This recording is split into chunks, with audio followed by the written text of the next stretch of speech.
leave. Me and I have other plans. We're attending my next door's birthday. Just tell her I can't come.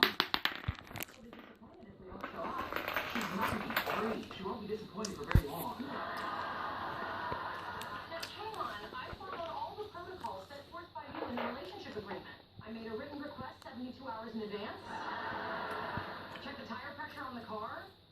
I even contacted the Centers for Disease Control to find out what shots they recommend for travel to Orange County.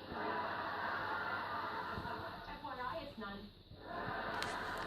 Amy, the relationship agreement was not designed for either one of us to get our way. Use it to get your way.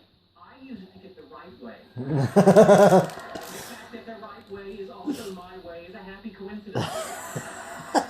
You gave me your word. You're coming with me. Mrs. Sheldon. Yeah, well, who wants to spend the whole weekend running around like a